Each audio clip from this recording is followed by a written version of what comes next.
We are on. We're back. All right. Welcome, welcome. Another episode with Blaine Andrusek. Thanks for having me out again. Yeah, for sure. So if this is your first, or could it be your 14th episode? Have you tuned in to every single one we've done? That would be pretty amazing. Yes. I think I have a few fans out there. Yeah. I ran into a few people the other day. I was just waiting in the lobby at the home for somebody. Yeah. And somebody's partner, I can't even remember if it was the husband or a father or a son or whatever, kind of, hey, you're that Herb guy. No way. There you are. So I guess we've got strange people watching us. Yeah. Well, and of course, you've been in the community teaching for a long time. Well, I had to think about that the other day because I think we used a number like 30 years or 35 years or something, and I got thinking about that after, and thinking about my birthday was just a week ago, and so it's since I did the trip where I ran away. It wasn't.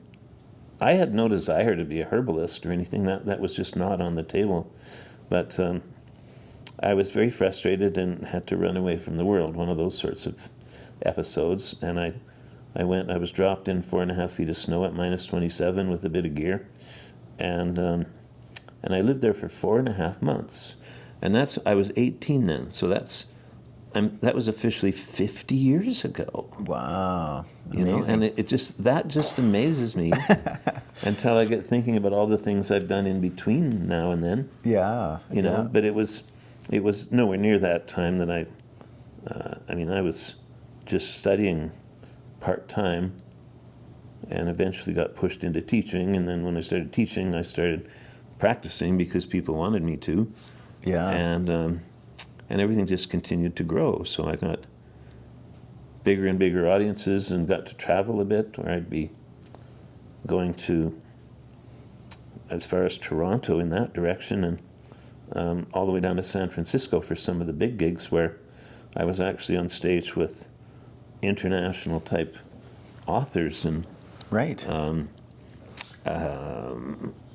The heads of colleges from like Austria, Hungary, and different places, and it was funny because one of the only things, just about everything that we do with herbs, I can scientifically explain how they work. We got the chemistry down, and you can explain how it works in the body.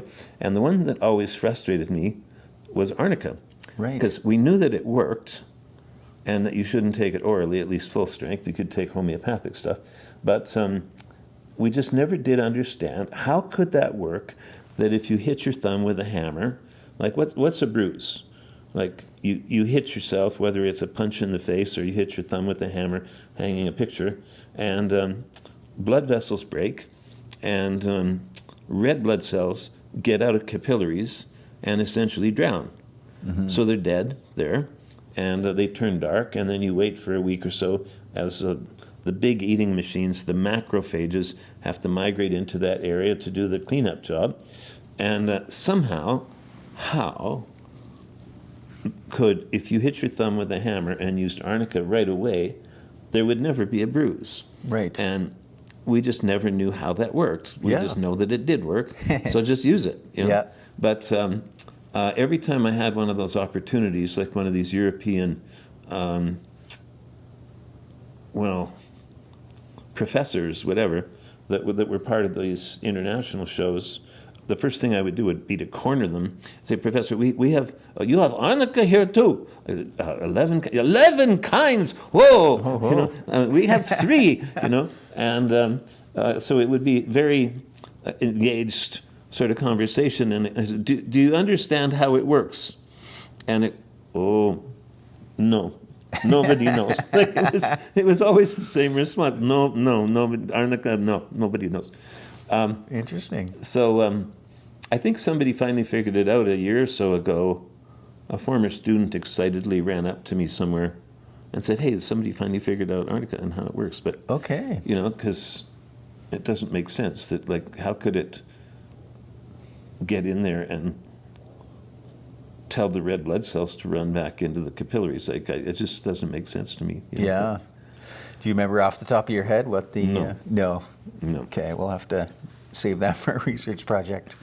Yeah, but it's so true. I mean, a lot of like herbalism, and this is maybe why some people will kind of poo-poo it and like, I don't know if I ever told you the famous quote of my father. I've made it famous because I tell people a lot.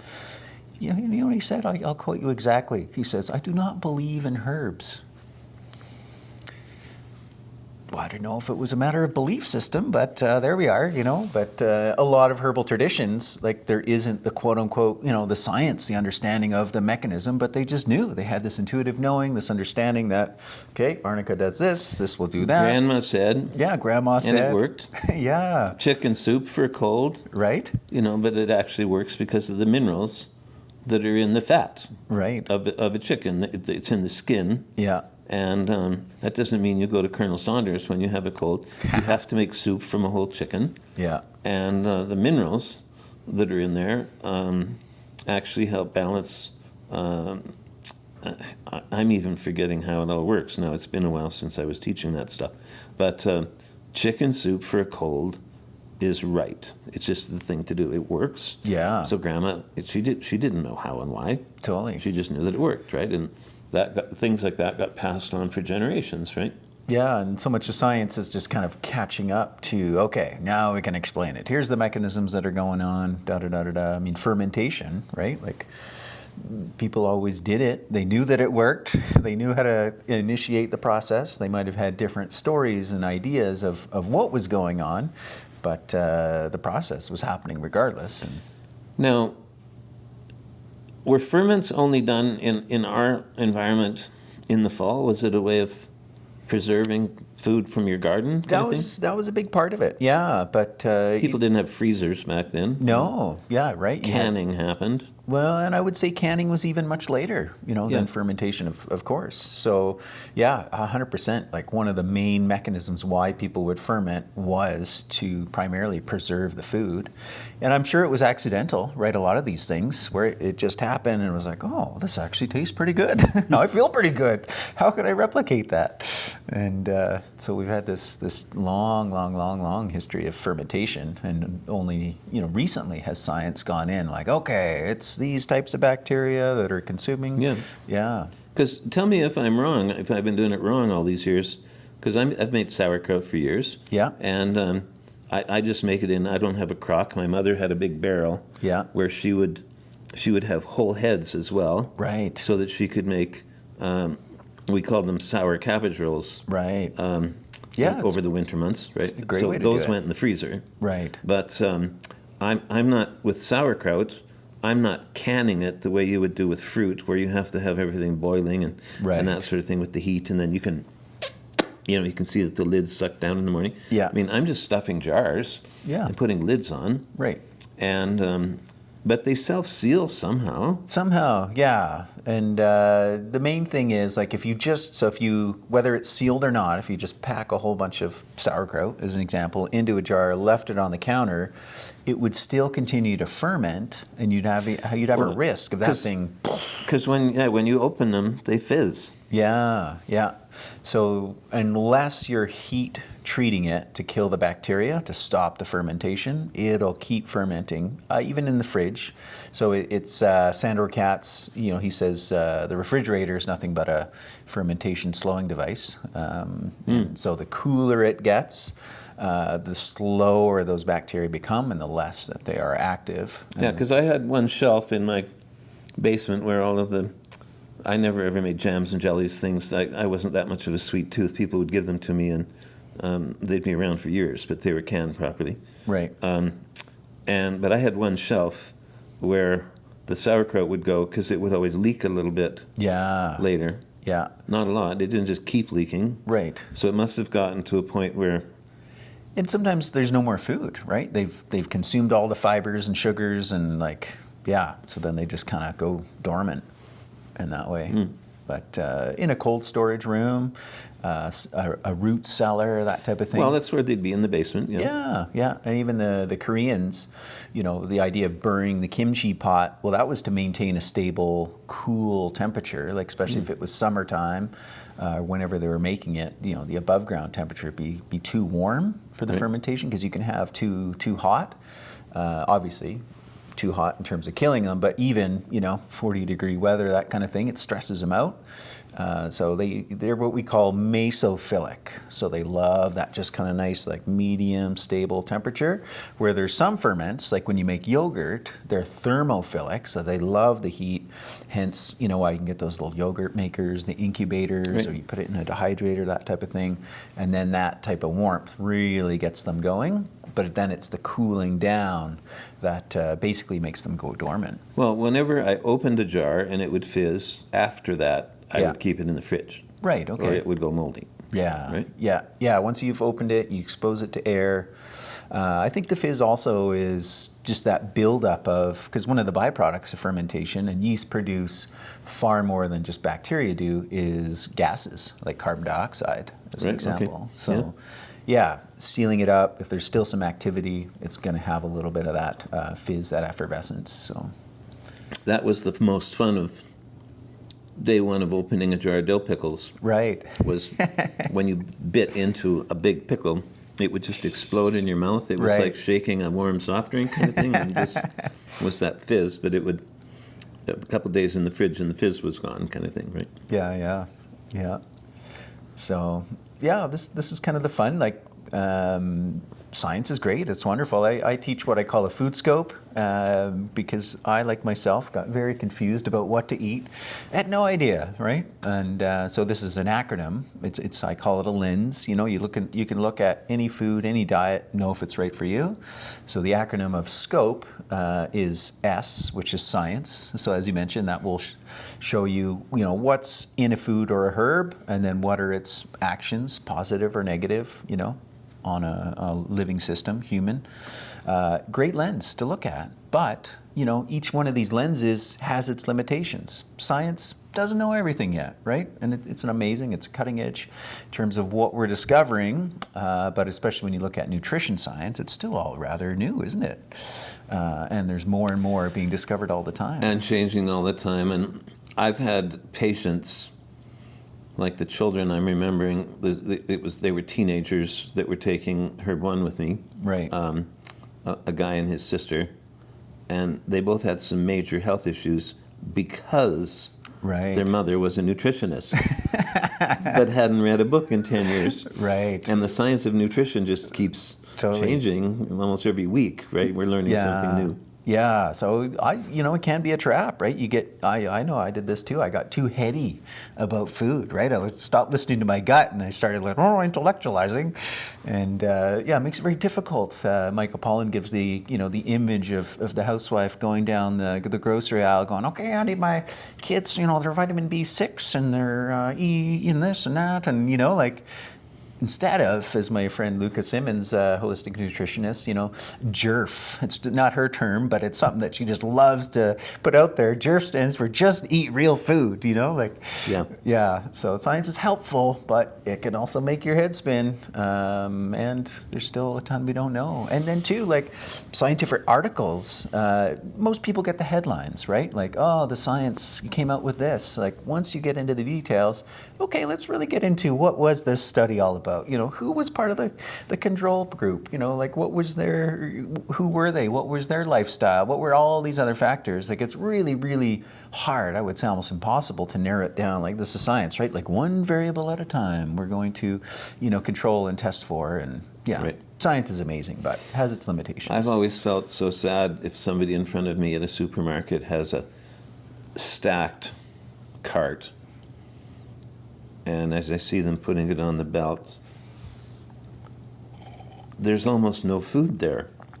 Right. And, Yeah. And especially I can see there's a couple of kids in tow, and there's a lot of dairy product there and my feelings about today's dairy product. Yeah. But there's just no food there, which isn't even healthy for the planet, because everything's in cans and boxes and things. Totally. And well, speaking of Michael Pollan, he would say that's an edible food-like substance. Unlike Lucas, it's not real food. Did you know there's no fruit in Fruit Loops? What? Bill Maher just There was one night I was watching the show, and in the middle of an interview, Yeah. they weren't talking about food as we are. Right. Like it was just the middle of some sort of interview, and he just paused and looked at the guy and said, "Did you know there's no fruit in Fruit Loops?"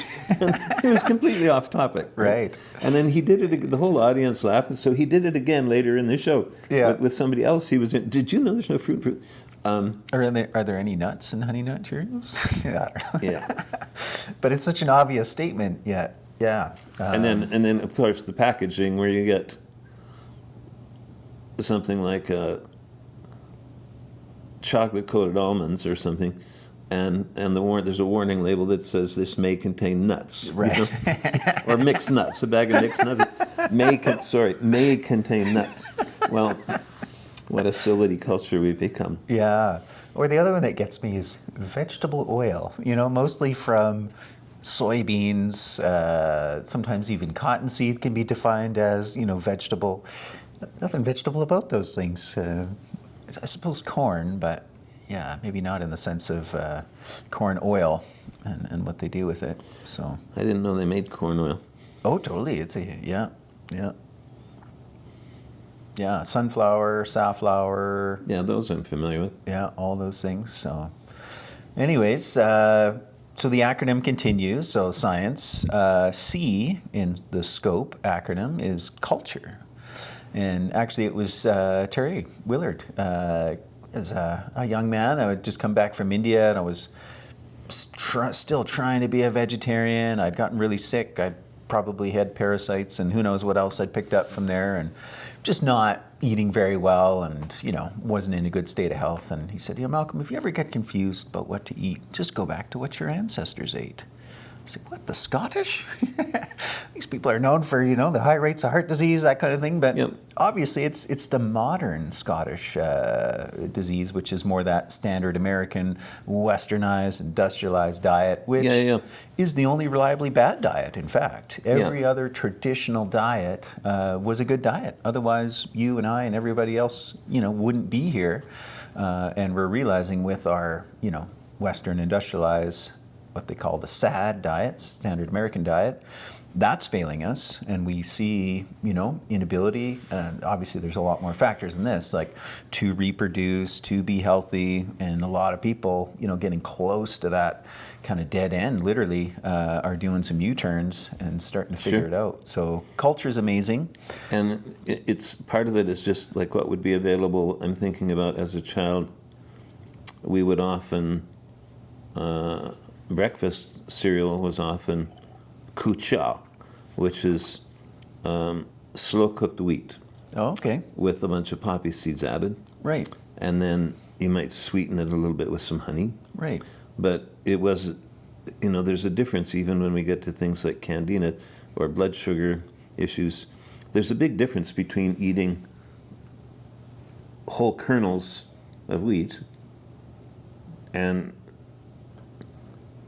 grinding it into flour and bleaching it because we want everything to be white. Right, yeah. And stripping it. And it's just not the same. Like a bowl of kucha would take me 5 hours in an active day. Right. We're just the act of grinding it even to make whole wheat flour and making toast out of it. It still wouldn't get you as long into the day because it's half digested before you eat it. Kind of thing, you know what I mean? Yeah, one of the great analogy someone gave me years ago was the idea of very simple carbohydrates, like you're describing, are kind of like paper on the fire. It's like, whereas that like whole wheat, as you're describing, might be more like kind of twigs and sticks. Yep. And then you can kind of go on and into the big logs, like you throw some fat in there and that type of thing, and it's that long, slow burn. Well, when I was doing my, whatever those classes were called, when we were learning how to tincture and stuff, we would have one day that was a food day. Right. And something that I used to make was cinnamon buns. Yeah. So I had my own mill, and I'd say, this is whole wheat from a nearby farm. It's organic. And we would make like a coarsely ground flour and make cinnamon buns. And other than the natural sugars that were in some of the fruit, we didn't add any sugar. Right. And I just said, now, for the next 4 hours before we get to lunchtime, I want to know how everybody's feeling. Right. Because there was enough complex carbs Right. that you're breaking them down and digesting them really slow. So your blood sugar levels are kind of going like this, and you get through the morning that way. Where, Fruit Loops, and I see people Fruit Loops and putting sugar on it too. No. So your blood sugar goes, like, for a lot of North Americans, you get up and have 2 spoons of sugar in your coffee, and you have some sort of, like, I might get in trouble for saying things like this, but what are the tarts that you make in the toaster? Oh, Pop-Tarts. Pop-Tarts. Yeah. So the simple sugars, your blood level rises like this, so your pancreas and everybody jumps in, and then it drops like a rock. Yeah. And then you're just kind of cranky and not doing things well, or sleepy.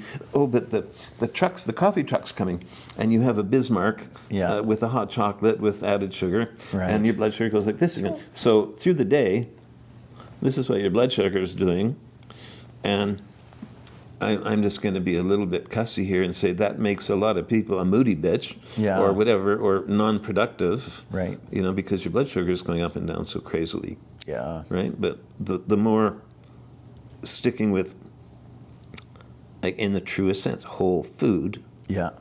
everything's a little more stable. Yeah. Interesting thing about culture, fermentation, and grains is that, again, whether there was the kind of cognizant scientific realization of, like, this is why we're doing it, all cultures around the world throughout time, nuts, seeds, grains, beans, anything like that, they were soaked, sprouted, fermented, or roasted to deal with, because it's a seed. It contains, we now know of, anti-nutrients, things like phytic acid, which can bind onto minerals. And in our modern industrialized diet, we kind of forgo a lot of those practices based upon the belief that, well, fermentation was just for preserving food. Oh, absolutely. Primarily was a huge part of why we fermented. But there was also a knowledge that it made it more digestible. It made it more nutritious. It made the nutrients more bioavailable. So that's kind of one of the wisdoms of culture that has presented us. And one of the kind of maybe risks, I think there's very few downside risks to eating a traditional diet. I mean, maybe, can one really do it in this modern age? Like, I think we live in a different time, different day and age with different risk factors, different lifestyle. I mean, that's a huge one, right? If you want to eat like your ancestors ate, well, are you living a lifestyle like your ancestors lived, right? We clearly not. We're far less physically active. We're not outside as much. We have more toxins, pollution, so we need to kind of adjust. And also, a big factor of culture was people were limited by, time, space, and resources, and not to mention their own knowledge. Certainly, I don't want to glorify every single culture for being perfect. Well, you brought up Terry's name a few minutes back. Mm-hmm. And I've heard him many times speak about, like, if you grew up in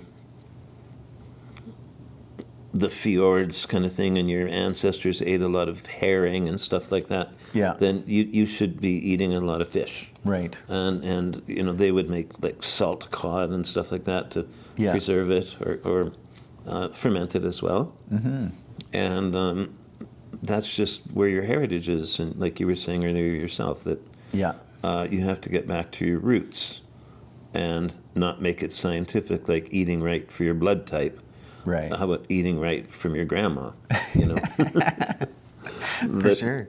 It's... Yeah. And, like, landlocked Saskatchewan boy, though you had access to freshwater lakes, like, it's, not the salty fish and things that you might have. But by the time I was a kid, we had a freezer. Yeah. So you could freeze things. So of this acronym, I think culture, we'll get to the other two, is incredibly important, still needs to be, adapted to one's own situation. The O, I go back and forth in terms of what is the actual kind of term that should really describe it, but I think it's best described as others' experience. So you can look through the lens of others. We can learn from others. We're social beings. We're influenced by others to kind of fast track our learning. So, look into you. Okay, what has worked for you, Blaine? You've been studying this for so long. Like, you've got decades of experience that I can kind of piggyback on and learn from. If all the kind of measures and gauges are right, and this is where I have gone wrong. Number one, as a kid, going, well, if Wayne Gretzky eats Pop-Tarts, then, like, if he's on the box of shredded wheat or whatever it is, then surely that's Right. what it is. But also, a little bit more practically, I got really fantasized about a raw food diet, and I was really drawn in by others sharing their healing experiences. This one woman was 400 pounds, now she's 150. Look at the transformation. Or somebody Yes. else had cancer, and they reversed it. And it's like, okay, great. But if I'd really stepped back and just put it more into context, I would have gone, okay, well, these are all people in their mid-20s to mid-40s, that have been on this diet for a year or 3 years at most. Is this the most appropriate diet for my wife and child? Yeah, if I'd really looked through the lens of others properly, we can learn a lot from that, right? And my head brings, with listening to you there, how, like, when I started making my own sauerkraut at about the age of 22, Yeah, I was a freak. right. Like, none of my friends were like, what are you doing? Yeah. But I woke up one Sunday morning and just started thinking about all the pickles and things that I got from my mother and my grandmother, and thought, they're not going to be here forever. Right. And I literally picked up the phone Yeah. within an hour and called my mother and just said, hey, how do I make pickles? Right. And she was just totally honored, Wow. that Cool. that I would Yeah. pick up the skill kind of thing. Yeah. And there's just so much stuff gets lost. That's true. And the reason for a lot of the processed foods is speed, because everybody's working. Right. Like, it's not that long ago that grandparents largely raised children because when you were in your middle years, you were too busy working to bring home, whether even as hunter-gatherers, men hunted, women gathered for the most part. Yeah. And it was the grandparents that were telling the stories and raising the kids, right? Yeah. So today, sometimes both parents have jobs and the kids are on their own, and it's back to Pop-Tarts and Fruit Loops. Totally. Because they're easy. Yeah. Right?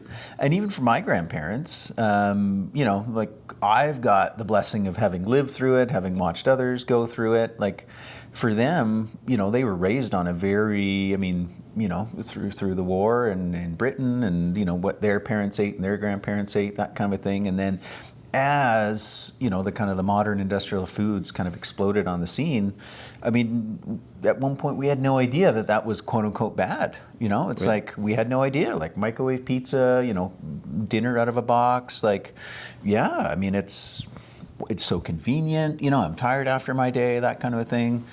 Yeah, like, we've got the gift of hindsight now to know, like, okay, like, here's why we want to put in our time, Sure. our attention, our love, and do this right. When I was about 11 years old, my parents bought a corner store right beside the high school that my older siblings and I attended, and it was sort of a Cokes and Smokes place for the kids more than anything. But your average Coke, your average corner store, Yeah. and my parents introduced my father when he was younger. Had been a butcher for a while, and he added a big walk-in cooler to the side so he could cut meat again. Right. And he aged his beef a little better, so he kind of got known. Like, people from the other end of the city, if they had company from out of town, we're going to have a barbecue, so we got to drive across town to get some of Johnny's steaks because he's got the best steaks in town. Yeah. That sort of thing. It was taking a step back, and I didn't quite understand it at that age. Right. That we were, because of the store, I remember the arrival of the fish stick, for example. Right. And Yeah.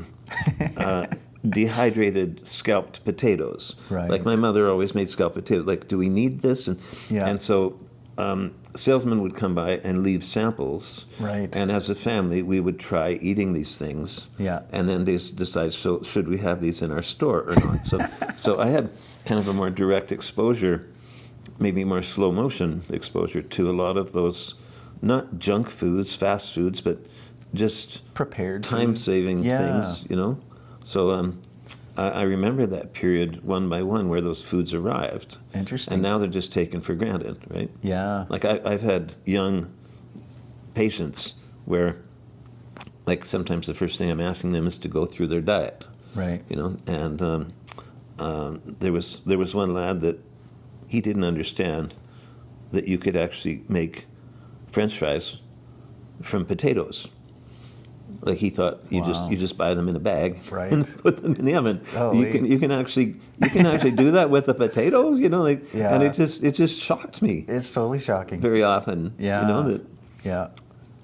Yes, but I mean, in during our careers, that certainly changed a lot. Right? Yeah. Like a lot more people are getting back to. I don't care whether you want to call it whole food or just real food. Yeah. You know, and you know, even living alone, there's lots of things that I can cook on my own, and then use the leftovers properly, freezing some things, and Yeah. you know, whatever. I was buying, and they have finally retired because they were getting too old. I was getting free-range grass-fed lamb, and they rarely had a cow, but it was mostly about chickens, and the lamb was exquisite. I had neighbors that had somebody visiting for Christmas and prepared supper with some of their lamb, and one of their European visitors was a chef, Yeah. and he was just like, "Where did you get this lamb? Right. This is the best lamb I've ever tasted, Yeah. ever." You know, and This is the people that used to read Bible stories to the lamb? yes, Yeah. and with a cup of tea, she'd be walking in the field with Yeah. telling stories to the animals. Well, that's real care, you know? I mean, it's like what makes the difference in the meat, right? It's the love and the Love. care. Yeah, 100%. And Yeah. and then as a photographer, I've worked for some of the. I remember Cargill was maybe going to be on the market, and they needed to do a big fancy brochure where they were for Asian prospectors in buying the business. So I had to photograph every aspect of the processing plant, like Right. every aspect. So I was there for a whole week. Oh, wow. And as an omnivore, Yeah. like watching it happen on a big scale. I mean, I grew up doing a bit of hunting when I was a lad, and I knew how to kill an animal and skin it, and you know, do all of that work. But Yeah. when you see,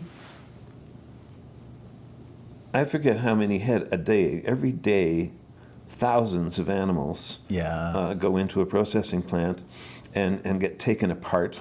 Yeah. And before they go to the cutting floor, and today, in today's world, to make things safe, you have between every room, there's you got boots on, and between every room, there's a tank. It's almost like a cattle gate that we'd have around here. There's a you have to step through this step where it's bleached probably. Right. You know, you're sterilizing your feet between each room. But I just remember things that I wish I'd never seen. Sorry, I'm sharing them. But like that one of the younger guys, his whole job was to have kind of like the things we wash windows with. He had a big scudder that was as big as a wide broom. And his whole job was just to go around scudding the blood towards the drain in the middle of the room where Right. the blood went. Yeah. You know, and like, how do you do that every day Yeah. without going insane or taking a lot of drugs? Right. You know, Yeah, you become there was another desensitized. room where the meat would hang for a couple of days before it would get cut, and it was just this big cement room with a couple of light bulbs in it. It was really dark, almost foggy, and there was a dark-skinned man standing beside the door. And there's just all of these half like carcasses of beef, right? Just half animals, Yeah. hundreds of them, hanging on racks. And his whole job was to stand there just in case one fell off a hook. No way. So he stood in this fridge, Wow. almost dark, Yeah. and I could just see when I walked in the door and looked at him, Right. how high he was on something. Yeah. And I certainly didn't have any judgment, because I thought, how could you possibly do this job without being on drugs? Yeah. And it just horrific when it's taken to the grand scale. I don't know how we switched to that, but it's far and away Yeah. from like visiting I had one uncle that stayed on the family farm, never did marry, and he stayed there. And when I was home for Christmas, hey, we're going out to visit Uncle Bill. Do you want to come? Yeah. And a neighbor was helping because they just killed a pig. So they were going to be making bacon and all of that, right? Mm-hmm. And they were doing everything the old way, where they had bundles of straw to before they even gutted the animal, they burn all of the hair off. Right. And this thing's hanging there, and they burn all of the hair off, and they scrape it with dull knives. Yeah. To get every last bit of it, and then they can. It's their way of keeping it clean before they even rip the thing open. You know. Yeah. And it was just so revealing for me when once they cut it open and like the lungs fell out, and I thought, wow, what a healthy animal. Look at those lungs, they're just so bright and pink. Mm-hmm. And with bare hands, he probably had gloves on, but I didn't. And he just said, here, go give these to the cats in the barn. Right. And he just handed me these lungs. Right. And I thought, really? And I remember opening the creaky doors to this old barn, and there was eyes shining from the door, the light coming in the doors all over in the straw. There was, I don't know, like 12 cats or something in there that were professional mousers. And when I threw those lungs into the middle of the floor in the straw, those cats came from everywhere and were just snarling like cougars or something, tearing at these lungs. And I thought, wow, would I ever not want to get locked in here for an hour, you know? Yeah. But that's... Who gets to do that as city dwellers? Nobody. Yeah. You know, that's really taking it home style, you know, when you're doing it that way. And even the people I was talking about, they didn't process the animals. They took them to a government-inspected slaughtering house and everything. Well, because they're forced to. Yeah. And you know, to otherwise, I'm sure they would have done it themselves. To deal with a couple hundred chickens and stuff. You know? Yeah. And... I know that's kind of been back and forth in terms of the legality if you're allowed to on-site process. Right. Yeah. And there's a bit of that still happens, where people are killing at home and making sausage and things and selling it off the tailgate of their truck at the end of the driveway, you know, that sort of thing. Yeah. Some of that's still done. Yeah, and it's a way higher quality, right? The stress on the animal is far, far, far, far less. But yeah, it's one of these things, you know, like, where did we go wrong? What are we doing wrong? Like, you know, I used to be such a whole foodist, I thought the word processing was a dirty word, you know? It's like, you can't be eating processed food. Well, what do you think chopping a carrot is? You're processing it, you know? Yeah, thank you for that. Yeah. It's the scale. It's how. You bring up dairy. Like, I actually really enjoy, you know, raw dairy, and having been a vegetarian, vegan, all that stuff. You know, now being omnivorous, enjoying eating meat, knowing how essential it is for my body. I love the phrase, "It's not the cow, it's how." Right? How are we doing this? And the cow. Yeah. And it's the scale. How now, brown cow? And it's the scale, right? That's when it gets creepy. Yeah.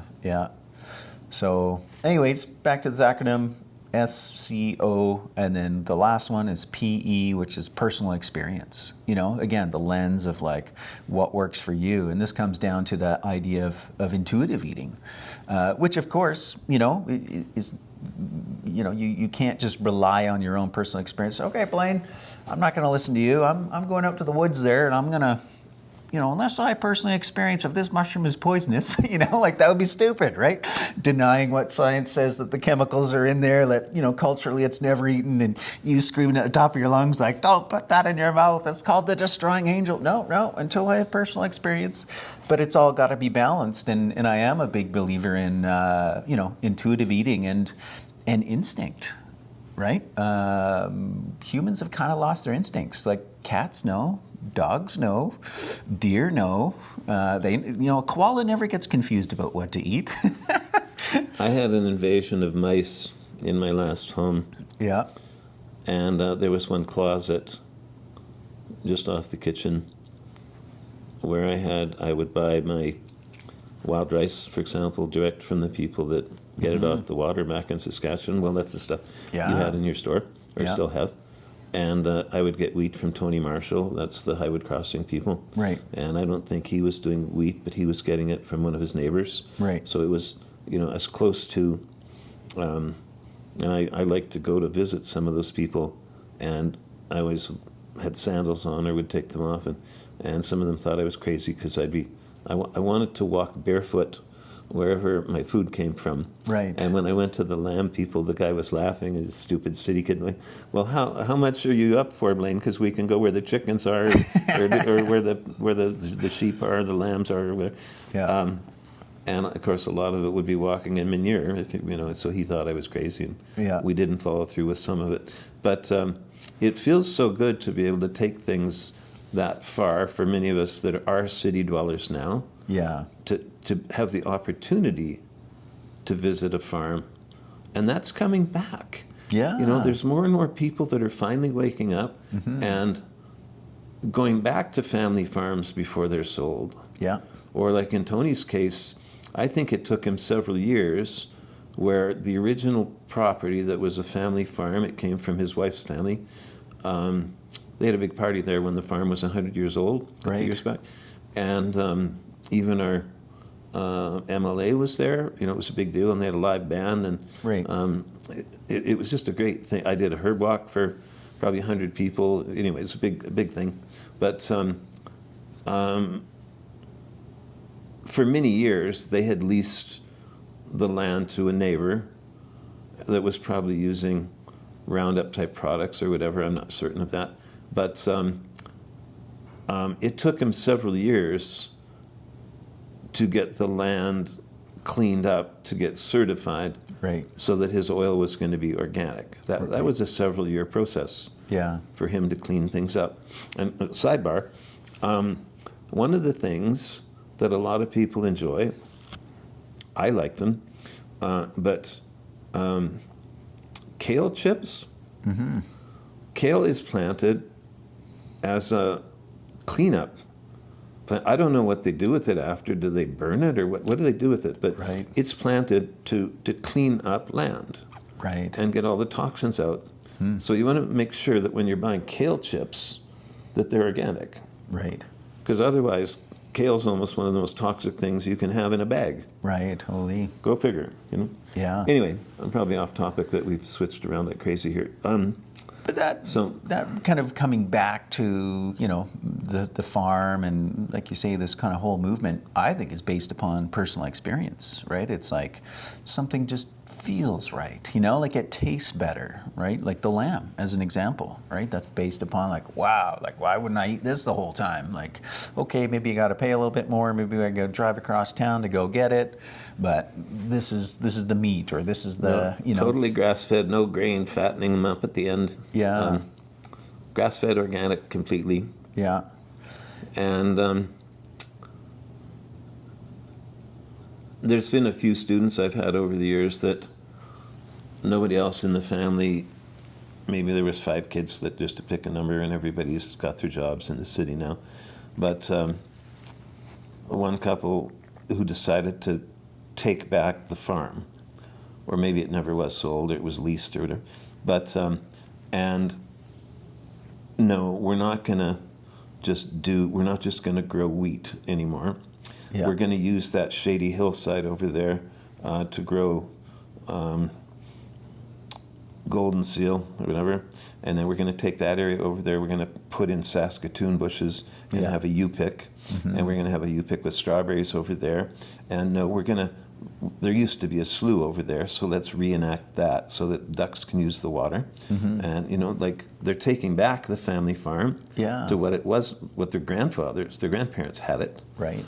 And actually making way more money than they would have selling wheat. For sure. Because they've got all these specialty crops. And those are the people that I just want to hug and kiss and celebrate, Cool.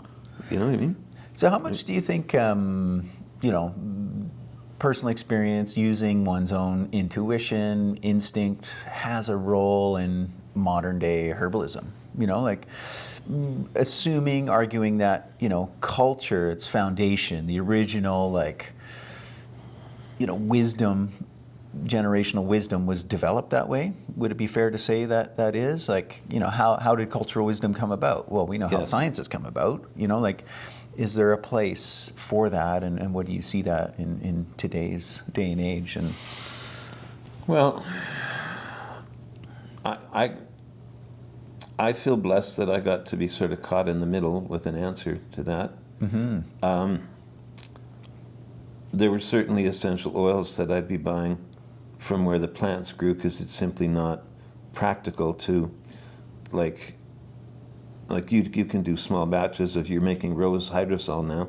Yeah. But I mean, to distill rose with how many flowers it takes to make a liter, let's say, of rose oil. Right. You just can't.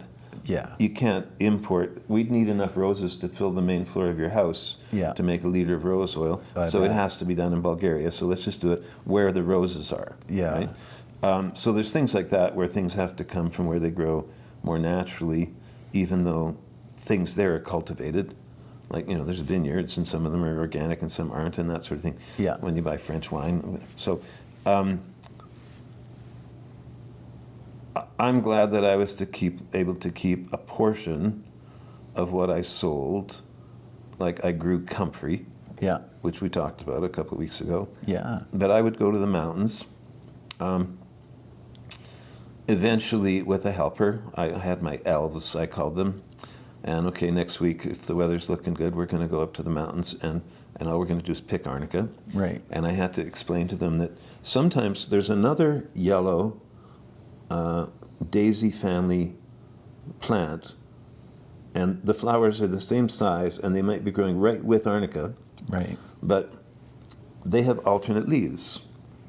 And arnica has everything in pairs. right.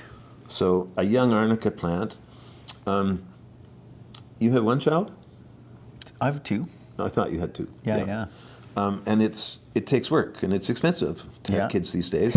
And the more financially successful people are that I know in the city, the more the kids get a bit of the best of everything. But there's things like tutus and travel trips for somebody in dance classes and things like that. And although the expense of that, it takes a lot of money to raise a child, you know. So successful sex is expensive, is all I'm Right. saying. So plants learn that too. Right. So a lot of plants, like yarrow, for example, is just another one. But back to arnica. When an arnica hatches, the first year it grows, there's just a couple of leaves on the ground, Right. gathering solar energy Yeah. and building up a good root system. Then the next year, it might sprout up and have a flower. Right. That's it. But that, again, the next year it comes up and branches with two flowers. And so it goes until you get, by the time they're about 5 years old, you get a nice arnica plant, has several flowers on it, Right. and they don't all open at once. So you can actually go to the same area. I'd rather not. I'd rather go to a different area, but you can go to the same area where you picked last week, Right. and a week later there's a whole new set of flowers. Yeah. But anyway, I'll move on. But there were a few things like that I had so much joy taking a day out of my life to go fill a bag with arnica flowers Yeah. to make some macerations and tinctures myself. Yeah. There's a joy in that. I Oh, didn't have a totally. farm, but I was able to do that in the wilderness a little bit, you know. So that was a very small commercial thing for me. I only had a couple of plants I was doing. Most of what I had in my business was coming from other countries and whatnot, you know. But there's more and more people doing, as you know, with permaculturing and so on and so forth. You're doing it here with your own yard, where some of your products are, some of your honeys and things, Yeah. right, that you're making, and it's very low production. There's only anybody who gets to buy some of that they're like gifts For sure. from Creator, you know, because Yeah. it's a small batch. Am I Yeah. right in saying Oh, that? totally. Am I okay here? I'm not at line? Yeah. Totally. So more and more producers that are doing as you do I'd be happy if there was no lawn in the city other than golf courses. Right. Yeah, yeah. What a waste of land. Totally. And maybe the odd, like, soccer fields, like that kind Well, of thing. okay, but yeah, but No, I'm 100% with you, for sure. Yeah. it's just such a waste of earth. I look across Yeah. the street at, your neighbor's place there, and just this big sprawling lawn. And why? Yeah. Like, why do you grow that? There could be, Yeah. they could terrace that hillside there and grow all sorts of things, right? Totally.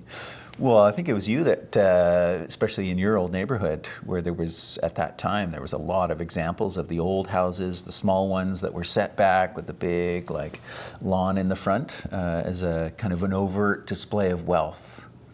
I don't know, I need to grow food. I can waste all this land with all this massive expanse of lawn. But most people don't think of it that way. It's just that they just think you have a lawn. Yeah, yeah, totally. And it's a nice place for kids to play. Yeah. But some of what they're doing with, like, the playgrounds, the city playgrounds, are that recycled rubber stuff now. Yeah. I guess that's okay. Pretty There's toxic issues, with there's the issues with the off-gassing. rubber. Yeah. Yeah. But But we got to do something with it, I suppose. we certainly eh? had sandboxes, and I think, do they still have sandboxes? Playgrounds? I think, yeah, maybe the odd thing. I see more gravel and rubber and things like that these days. Yeah. But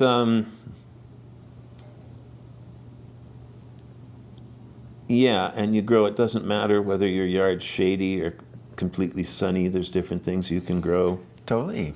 Yeah. I started very small, where I just brought a few plants back from a camping trip and took some lawn out in a little kind of a U shape yeah. in front of some flower beds that existed.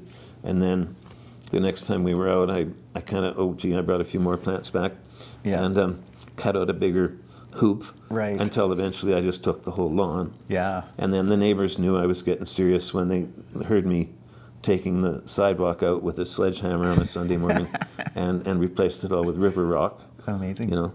And it just sort of grew Yeah. over a period of years. But it was nice that other growers there'd be people stopping and looking at my yard and pointing at things and whatever and wondering what that was. And I'd had people say, well, how much do you water this? Right. And I'd kind of proudly go, never. Never. If these are Alberta plants, and if they can't survive Alberta's weather, then I don't want them here. Right. Or I would occasionally say, if you're going to grow in my yard and you don't have edible or medicinal properties, you better be really good looking. Because it's nice to have some pretty flowers too. For sure. But there's so many edible flowers. Yeah. And people buy them because they're pretty. Yeah. And every time I'm in line buying begonias, at wherever I go, nobody in line knows they're edible. Yeah. And I've had whole groups, like the whole line. We got all these women that even know they know they may have been sprayed. They're all going, really? And we've got, half the ones I was going to buy are eaten before I even get to the till.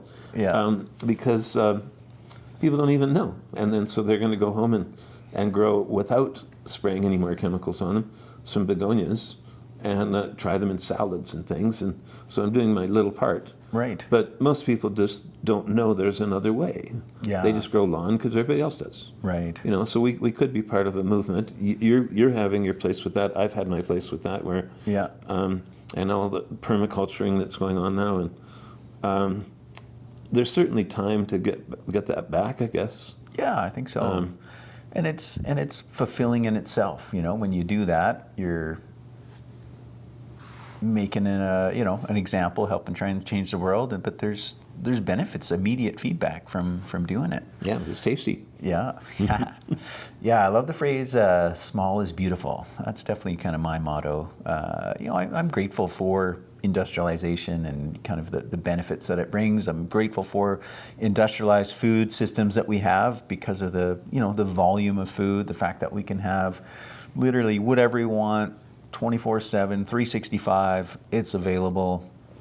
And yet, I want to kind of be a part of that growing niche of small is beautiful, sourcing out things on a smaller scale. 'Cause it's Well, we've gone through a phase, it's been a couple of generations, where family farms died and were bought up by the neighbors or leased or whatever, and got caught up in their whole Monsanto vision of, having genetics involved in their seed, Right. and going from live animals pulling your plows to tractors and bigger tractors, and Yeah. now they've got, I know some people in Saskatchewan that to do like the tilling and all of that, and even the combining, that equipment's all GPS. Right. And these guys are literally sitting, I don't know whether even in the cab anymore, literally smoking dope with headphones on, listening to music. Right. And I don't know why they're even there. You may as well go sit on the couch. Yeah. But, I mean, that's all happened in just a few generations, Yeah. right? Yeah, it's true. But there's people going, no, we can go back. Yeah. Yeah. And it's a big fight. But in order for so many people to have left the farm and come to the city, we needed bigger farms to have food. Right. It's been that's what I meant about it. It's not one generation. It's been a few generations of, Grandpa saying, "Go west, young man," go, and people came from even other countries to be in bigger cities. And now, we have 1 million people in Calgary, don't we? Oh yeah. Yeah. I think we're 1.4 or something like that. And that's a lot of people that have to go to a grocery store. For sure. Yeah. Yeah. And we're only ever 3 days away from chaos, meaning those grocery stores, it's about 3 days that they have. So if supply chains stop and it doesn't come in, there's going to be a whole lot of angry, hungry people looking to feed themselves and their kids, and we'll do anything to make it so. Gosh, that's shocking. Yeah. I'm sad that you thought of that. But what I was going to ask, and I think I know your answer, like you seem optimistic, because of everything that we've been talking about. You just mentioned it, that there are, the tide is turning. There are people choosing, the other way, the smaller way, coming back. Yeah. So does that leave you with hope, optimism for humanity? Yeah. Yeah. And as unfortunate it is that we took it so far, I think that's just how humans learn. I mean, heck, that's how I learn, right? You got to push the boundaries. You got to go all the way over here to go, okay, maybe that wasn't a good idea. And then sometimes you pendulum swing over, and then you find that right path. We've been mostly talking about food this morning, but it's the same thing that's happened with our synthetic drugs and herbs, which we've talked about, and we never made it a story about food because it's the same game. Right, totally. I've met a few people. One fellow that was a very nice man in one of my herbology classes years ago, whose father he was a pharmacist, and as he was learning more about herbs, he almost felt guilty, but his father was a pharmacist. Yeah. But Grandpa started the pharmacy. Right. And it's just during those couple of generations that, like, Grandpa was mostly selling tinctures, and stuff, such, Yeah. And that's back when, the old chemists, and all their little bottles. But we had, like, the opioid crisis it wasn't a crisis before. We sold opioids in my parents' corner store. Right. When I was a kid, they'd be just right beside the aspirin there, and anybody could come in and buy it. Yeah. But now we've got a street drug problem, and why are so many kids reaching for that? Because they're bored. They're trying to numb out from a challenging existence, of feeling so disconnected from themselves and the land and their families, and so in choosing that other way, like, it's kind of like, again, you're right, it's the same story, whether it's food, whether it's herbs. Like, we can be grateful for the industrialized food system, we can be grateful for, modern pharmaceuticals and, conveniences of life and this and that. Convenience is the big word, yep. Yeah, and if taken to an extreme and exclusivity, like, can cause a lot of harm and damage. And this is where the value is re-engaging, with yourself on a smaller scale, with the natural world, creating your own medicines, making your own food, not only for yourself, because it's going to provide, beyond just the nourishment you get from that food. There's something deeper, more tangible there. But also because, so we don't go too far. So some of that knowledge doesn't get lost. There's so many things. And I know in the years that I've known you, haven't the farmers markets grown substantially? Oh, massive. Yeah. And of course, there's a lot of, I don't know what you could call it, but I know in the environmental movement, they labeled it greenwashing. Like, oh, we're green. Like you see that in the markets too. It's like, come on, these are mangoes from Mexico. Like, I'm not against them, but, I remember you're not going to grow them here. Yeah, the very first farmers market I ever went to, which set the precedent for what I thought farmers market should be, was the one in Edmonton, Old Strathcona. You have to make it or grow it yours. All right, we're back. Just a short little break interruption there, and it's been a good conversation today. We covered a lot of ground. We went into the realm of food. It's interesting how contagious it can be, even introducing people to be label readers. Right. I remember one day I was at the supermarket and had everything out of the cart already. And I had this really nice looking pumpernickel bread. It looked great. Yeah. And then I was reading the label. And there was about 15 things in it. And I thought bread was, Right. flour and eggs and Right. salt maybe and, a few things. Yeah. And there was a couple of things. I remember the woman in front of me, this really sweet older woman with white hair, and I said, "Excuse me, do you know what this is?" Right. And I got the people in front and behind me, No way. kind of reading this bread label. Yeah. And I said, "Can you read that even?" And she was like, "Hydro, glamo, wondra." He couldn't read it, And I got the guy behind me doing the same thing, and I said, "Would you mind holding my spot? I'm just going to run back. It's right there, and just see if I can find some bread that's just made with normal stuff." Right. Yeah. And I ran back over to the bread section. It just took me a moment to find some bread, and they were all watching me. I was holding up this whole line in the supermarket, and I said, "5 ingredients," and the whole Right. crowd cheered. Yeah. Because it looked like such nice, healthy bread. Right. Yeah. Yeah, no, it's true. But I'm sure everybody in that line started looking at labels after that. Yeah. Like, if you can't pronounce it, Right. why would you want to eat it? Yeah. You have no idea what that chemical's there for some reason. Right. But if you can't pronounce it, why do you want to eat it? That's kind of the level I got to. Yeah, it reminds me of Michael Pollan again. I've mentioned him a few times. He's got a book called Food Rules, and just common sense things like that, things your grandmother would say or, would kind of live by. And that's my kind of nutrition these days. There's a time and a place to kind of get into the weeds. Sometimes you run into issues, there's complications. You really need to get, highly analytical and detailed and specific about it. But most of the time, for most of us, it is just simplifying, right? I've had fun at times. I don't have a badge on or anything. I'm just buying my own stuff, and I'm looking at a pallet full. It could be at Costco. And there's a pallet full of whatever brand it is, some Italian name. Yeah. And there's a pallet full of, from the same company,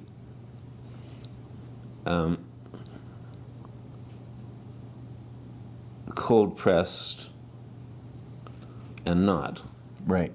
It's not even organic necessarily. Right? That's another whole story. Yeah. But and I'm looking at the two labels, and I might ask a gentleman who's also looking at the olive oil, and do you know anything about the difference between these two oils? I see they're both from the same brand, and, Right. and he looks quickly and says, "Well, what are you, stupid? That one's $17.95 for, for 3 liters, and this one's $18.95 for 4 liters. What are you, stupid? Yeah. You know, I think, okay, this guy needs some work. I'm not going to waste my time. Right. But then the next woman who comes along, kind of well dressed, probably some sort of businesswoman, and I said, well, do you understand the difference between these two oils? And she said, well, not really. Do you? And I said, well, as a matter of fact, I do actually. Like these olives were pressed with a fairly simple press, and then the same olives were then soaked in solvent and pressed again at a slightly raised temperature. They weren't boiled Right. or anything, but they raised the temperature a bit and pressed them again to get the rest of the oil out. And she said, really? And then she immediately just took me at my word. You know, I didn't have an olive badge on or anything. She just took me for my word, looked at the two labels, and chose the better quality one. Right. Sometimes the difference in price, like when I think about, this first started with me with things like, I used to like putting a big chunk of lemon in my tea. And you'd notice there'd be all this waxy stuff floating around on top of your tea. You know? Right. Yeah. And so at times, lemons were the first thing that I noticed. The organic ones are about that much more expensive usually. Like, it's not usually a big deal. Yeah.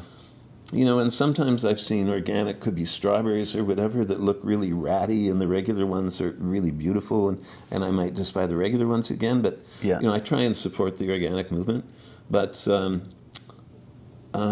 it isn't. A lot of people think it's more expensive to shop in specialty shops and go to Asian stores and Greek stores and Italian stores. And some of that food is, but most of it isn't. Yeah. You know, and you get more culture and you get better flavor. And Yeah. I'd rather support the smaller shops. Totally. I don't know. It's a whole thing there, but Yeah. I did. My response is always, I'm actually not into cheap food. You know. I had one student again that they thought they were doing the right thing and had become totally organic before they had their first child. Right. And so first child was a boy. And one day he came home and he was looking down, kind of like as if his dog died or something. And I don't remember their names, doesn't matter. I'm just going to say Bucky. So Bucky's, what's wrong? What's troubling you so much? You look really sad. And he almost started crying. And he said, Dad, at lunchtime today, I was with Tony. I was at the neighbor's house, and I had a hot dog, Dad. I had a hot dog, and it was good. You know? And so, in family meeting that night, you know, the guy and his wife kind of thought, maybe we've gone too far with this. Right. You know, and I said, okay, so let's enjoy fish and meat again, but buy less of it and buy better quality. Right. You know, and that's supporting, I think, your beliefs, right? Like, you know, you don't need a steak this big. You know, buy a little piece of a really nice cut that's grass-fed. You know? Right. And Yeah, I am into free food, you know, like growing it myself or foraging it, or, yeah, I want food to be accessible, but yeah, again, it's that scale, right? It's that mass, like we've gone quantity over quality. oh yeah, And we overproduce. I know it's a matter of like distribution and all these other things too, but we produce more than enough food. Most of it. I think there's estimates that 50% of the food that we produce actually goes straight to waste.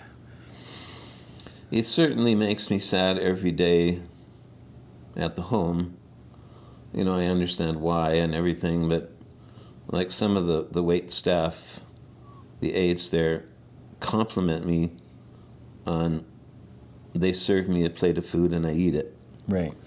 And some of I'm having trouble accepting that I'm an elder. I really am. Right. I've got a lot of much older people in Yeah. home, but I'm 68 now and I have gray hair, and where did all those years go? Like, Yeah. it's really a deal. Yeah. But I know that this woman can't eat fish anymore. I don't think she even understands why. Right. Somebody might have told her not to because of heavy metals, for example, and all that. But she doesn't actually know. I questioned her on, Right. is she allergic to fish or what's up? And because I said, there's herbs. As soon as because I was going to tell her about chlorella Right. and things like that. And no. She didn't want to hear any of it. So I'm not going to be pushy with some of the knowledge I have, which again really is only that much. But I just see how much food is thrown out every day. Yeah. And there was a time, like during the epidemic, when that made more sense. Soon as something's on the table, it can't go back anywhere Right. or be given to anybody else or whatever. So that kind of made sense during the peak of COVID. But it just saddens me to see how much food is thrown out every day. Why can't we just, okay, a lot of people are in wheelchairs, maybe we couldn't just have a buffet? Because I know that this gentleman doesn't appreciate that he's only eating half of his plate. He knows that he's wasting food. Mm-hmm. He's not guiltless about it. He'd rather not. Right. But that's just the way it works. You come, you get your food, and so, they'll thank me for enjoying my supper. Right. Which I did, and so much wastage, Yeah. so much plastic. That's why I'm saving. Well, that's why I brought you those Right. little cups, hoping you have some use for them. Yeah. They were the only thing I could see in my time in the hospital and then in the home that I could actually easily save, was those little cups that they deliver the meds in. I would use them again without washing them, because I just, quite often, I don't even touch my bottom lip to the cup. I just shoot them like I would a shot of tequila or something. Right. And a lot of the aides there can't understand how I can take a half a cup of pills and swallow them like a fish, like I don't use water. Right. I guess I'm kind of a freak that way. Yeah. But just by generating, my point was, by making a bit of noise about it when you're reading a label, you might just say, oh gosh, and put something back on the shelf. Somebody is watching you Right. in a supermarket, and then what was he looking at? Right. And then they might start looking at a label too and realize they can't even pronounce. They didn't notice what was in the cereal they were buying or something like that. Right. Yeah. And they yeah. get to this thing, or they go home and Google all the ingredients and go, oh my God, this is what I'm feeding my children. Yeah. We're in that day and age where you can, if you want to, you can learn real fast. Yeah. You know? And actually, maybe that's kind of the theme of this conversation, as much as went into food and everything else we talked about, that phrase, small is beautiful. We talked about the difference between the two kind of systems and what we can bring into our life, but also we can get, just as we started again, I'm like, oh man, this is like, it's heavy stuff to talk about, right? Like the food wastage, just as one example. But the solutions are the small things, right? Like the small is beautiful. It's beauty in that, like affecting the one person at a time. Like that's how we'll get there. It's the only way we can get there, right? Of what you and I can do individually to help turn the ship around. Going at that optimism. Pretty much. Yeah. Because the whole movement, as we've been talking about, where family farms ended because people wanted different lives and careers and came to the city, and so it took industrialized farming to feed everybody in the city. Mm-hmm. Because I know that's the justification that people will bring up against our conversation this morning. I get that, but I am seeing progressively more going back. For sure. Which warms my heart. Yeah. And will it ever be enough to turn around during our lives? I don't know. But it's a start. Yeah. Just as I was mentioning with the druggists that are, it's been a family pharmacy for a couple of generations, and it went from mostly herbs. Yeah. And then the synthetics came along one by one, and so the herbs got set aside. Right. And then now a lot of pharmacies are expanding square footage wise to bring more herbal products in because their customers are asking for them. Totally. Yeah, it's true. The number of hybrid kind of like health food store pharmacies, like integrated. I remember one day a little old lady in front of me, and she had this big jar of calcium carbonate, and I said, "Excuse me, are you taking the calcium there?" I see. She said, "Oh yeah, us old birds, we need our bones are big, we need our calcium." And I said, "Well, I'm just going to hold your spot here for a minute, and take this one with you, and go back right beside it. There's probably a little smaller jar, and it'll say calcium citrate, and that one's really a lot better because." See where it says 1,000 milligrams here, or 5,000 even? You're only getting a little bit of that into your bones. Right. And if you buy the smaller jar, you get most of it into your bone. Really? And again, I don't have a badge on or anything, so you just, oh, okay, and goes and does that. Right. Just tiny amounts of education can turn people's head around. Totally, and that's why we're doing these conversations, eh? Yes. Yeah, for sure. So, we'll make it a wrap there. That was episode 14, if I'm keeping track. We've been having fun, and we appreciate you guys tuning in. Let us know how you enjoyed today's conversation. Post any comments, questions, maybe threads, topics you want us to kind of dive down. Happy to do that, and share this with somebody in that spirit of... And nothing's better than criticism. Right. That's how we learn. Yeah, constructive. People ask questions, and gosh, I know neither of us are perfect, but we're doing our part. Yeah. Here we are. Right on. Okay. Yeah, good one. Okay, thanks everybody. Till next time.